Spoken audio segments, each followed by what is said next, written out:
Kalau tadi nomor, kalau ini no. Itu yang saya maksudkan Ibu Bapak.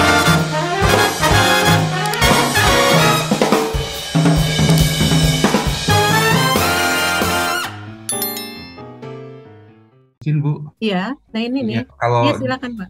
Saya memang selama ini menggunakan tempat, dan kalau kita perhatikan di Permen 4 tahun 2020 pun ternyata memang pakai tempat. Ada di halaman 60, halaman 60 itu ada tempat, dan kop surat pun sudah bunyi dengan kata Jalan Taman Suropati nomor 2. Jadi mau nggak mau itu. Oh iya, ini nih. Tempat, tanggal, bulan, tahun, ya.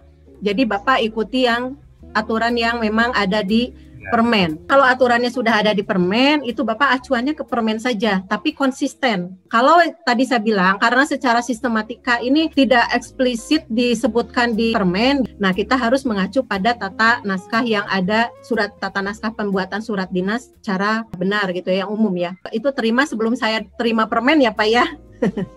Sebelum saya terima Permen dari Pak Karyoto tadi pagi, karena suratnya saya terima sore dari tim saya itu malam ya, karena saya baru selesai acara sore, malam saya terima, lalu langsung saya identifikasi, lalu saya coba-coba koreksi gitu. Nah, tadi pagi saya baru baca Permennya. Jadi Bapak ikuti yang ini. Nah, ini misalnya nomor 2, tapi ada juga Pak ini penulisannya yang beda. Ini penulisannya hurufnya kecil Pak, yang tadi hurufnya kapital. Apakah misalnya kalau jenis suratnya A, misalnya hurufnya beda, kalau jenis suratnya B, apakah hurufnya beda? Nah, itu yang perlu Ibu Bapak pahami dalam penulisan surat. Nah, ini kano. Tidak ada nama kotanya Pak. Ini tidak ada nama kotanya, dan ini no, bukan nomor. Kalau di dalam alasan secara umum mengapa ditata tulis surat bahwa surat itu tidak menggunakan nomor langsung, itu dianggapnya lewah ya, karena angka di sini yang mengikutinya itu sudah pasti nomor. Tapi kembali lagi, karena masing-masing punya permennya sendiri-sendiri, saya juga membandingkan dengan beberapa permen. Kalau yang di kementerian itu hampir sama Pak, semuanya hampir sama. Jadi ketika Ibu Bapak menerima surat yang dipasti dengan antara kementerian yang satu dengan yang lain, itu sama. Itu hampir sama saya lihat. Tapi yang membedakan itu ketika surat dikeluarkan oleh dinas yang berbeda. Seperti yang saya itu kan dari Kemenristek Dikti. Nah itu ada beda, termasuk di dalam penulisan yang ini. Ini yang saya bilang Pak, kalau tadi mengapa kalau lihat di Permen kan ada ya, misalnya ini Jakarta, berarti ini harus ada Jakartanya. Jakarta 5 November 2020. Tahun ini saya ada sifat, itu kan sifat itu penting, itu merujuk pada jenis surat, apakah surat itu surat yang masuknya yang rahasia atau sangat rahasia atau yang biasa. Nah itu ada di Permennya juga ada Pak. Saya sudah baca yang Permennya juga itu ada. Nah justru yang ingin saya tanyakan kepada Ibu Bapak, yang satu adalah sangat penting misalnya, yang satu apa perbedaan di antara, biasanya Bapak menuliskan di sini selain penting apa Pak? Kalau untuk rahasia, misalnya rahasia, kalau yang ini yang di ini ya saya lihat biasanya sih sifat biasa ya. Biasa. Kalau biasa itu katanya di, nah ini tingkat keamanannya ya. Kalau biasa itu kalau tidak salah di PPN itu tidak pakai Pak. Jadi cukup dengan tanda strip aja. Ini kan dilihat dari sifatnya, tingkat keamanannya rahasia, sangat rahasia, terbatas, dan biasa atau terbuka. Kalau biasa atau terbuka berarti kan umum ya, siapapun bisa. Kalau terbatas internal saja. Kalau rahasia ya tentu hanya bagian tertentu, sangat rahasia. Nah itu mungkin hanya pimpinan yang harus tahu gitu kan. Nah ini walaupun semua tingkat keamanan ini baik sangat rahasia, rahasia terbatas, dan biasa, yang namanya surat dia hanya dipentingkan pada orang-orang yang memang punya keterkaitan dengan surat itu. Jadi kayak saya misalnya punya keterkaitan karena saya harus membahas tentang surat, saya boleh mendapatkan surat. Tapi kalau sangat rahasia tidak gitu, yang rahasia tidak. Tapi untuk yang terbatas biasa misalnya itu nah boleh. Nah itu. Tapi kalau di luar yang tidak memiliki kepentingan gitu ya, tentu saja ini tidak diperuntukkan gitu ya, tidak boleh sebaiknya karena salah satu surat itu kan untuk keamanan fungsinya. Yang saya lihat itu di contoh itu, izin sekali mungkin sedikit teknis penting. Silakan ya, Pak. Izin mungkin terkait jenis keamanan. Nah itu berdasarkan apa ya? Apakah jumlah penerima, misalkan antara sangat rahasia dan rahasia terbatas. Kalau terbatas mungkin dan biasa bisa dilihat dari banyaknya ini mungkin ya, dari jumlah orang atau jabatan ya. Ya. Ya, nah kalau sangat rahasia dan rahasia itu batasannya apa sih? Dilihat dari isi suratnya tentang apa. Jadi misalnya kalau yang saya baca di permen ini, jadi rahasia, sangat rahasia itu ketika salah satunya terkait dengan keuangan. Itu masuknya kategorinya sangat rahasia. Jadi surat itu tidak boleh diperlihatkan kepada bagian yang lain karena hanya orang itulah yang berhak, terutama terkait dengan keuangan. Nah itu masuk kategorinya sangat rahasia. Kalau saya dibaca yang permen yang nomor 4 2020 yang PPN ini. Nah, hanya kalau itu ya? Secara umum adalah yang disebut dengan rahasia itu, tentu kalau rahasia itu kan dia tidak publik ya. Jadi pasti si penerima juga satu orang. Kalau rahasia itu tidak mungkin banyak ya Pak ya. Beda dengan yang terbuka. Terbuka itu kan kayak pengumuman gitu ya. Pengumuman kan terbuka ipatnya. Jadi internal Bapak semua yang di bagian lain pun boleh karena itu berupa pengumuman. Kalau memang bentuknya surat. Kan pengumuman juga ada bentuknya surat, hanya ada berbentuk player. Nah itu kan beda juga. Nah itu juga kan siapa peruntukannya juga kan akan menjadi berbeda. Jadi isi dari surat itu tentang apa? Itu yang menentukan bahwa itu adalah rahasia atau tidak rahasia. Rahasia, sangat rahasia atau biasa.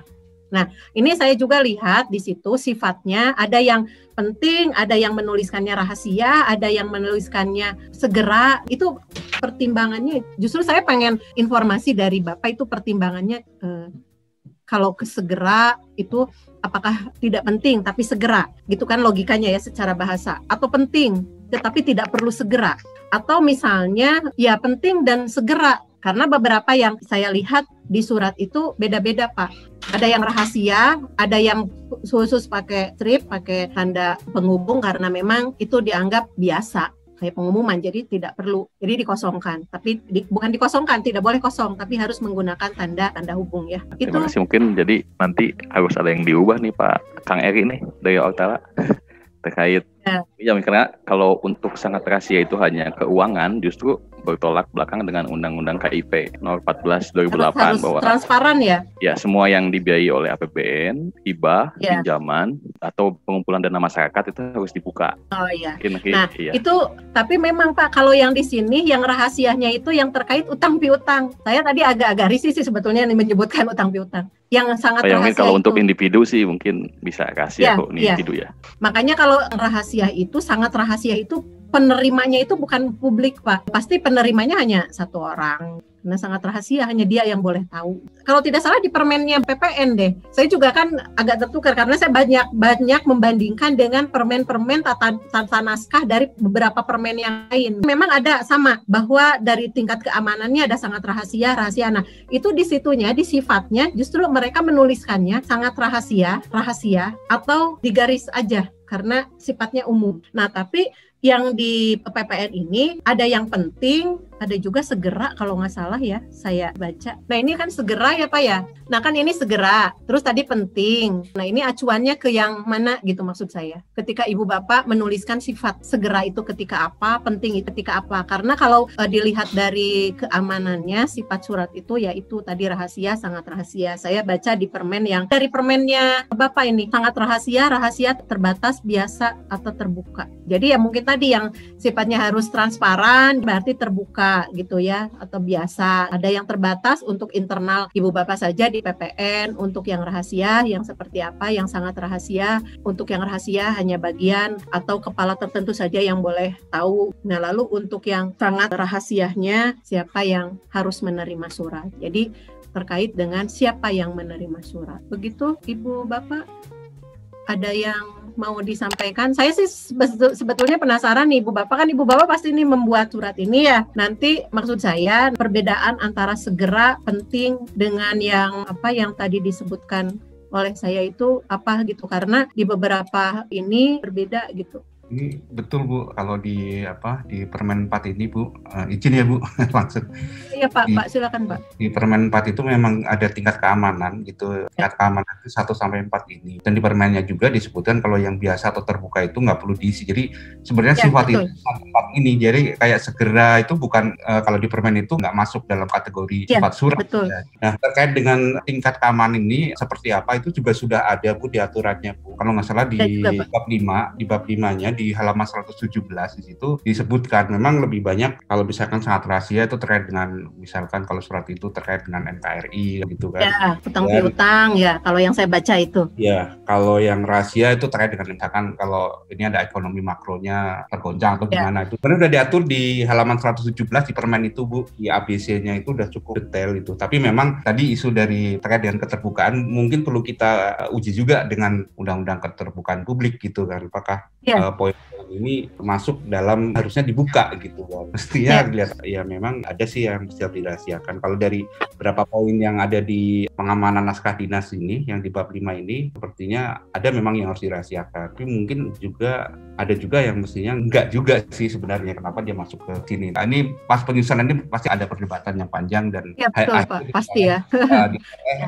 Rumusan seperti ini gitu. Ada Bu di halaman 117 di permennya. Oh iya, biasanya kan permen itu juga kan akan diuji publikan ya Pak ya. Biasanya kan sebelum ditetapkan biasanya ada uji publiknya dulu. Tapi memang yang maksud saya itu memang keajegan di dalam menulis itu biar tidak membingungkan juga si penerima surat gitu. Termasuk mungkin ada gini Pak, kalau bagi peneliti kan hal yang seperti ini penulisan surat ini mengacu ke permen dari kementerian yang satu dan yang itu bisa diteliti. Ini juga saya mengambil dari permen yang nomor 4 tahun 2020 dan kalau tidak salah katanya secara umum bahwa permen itu dia akan berubah baik secara signifikan ataupun misalnya hanya sedikit atau bisa jadi tetap, itu biasanya perlu perubahan. Kalau di PPN berapa tahun sekali, katanya 1 tahun sekali, kalau yang digital harus 2 tahun sekali, itu yang pernah saya baca.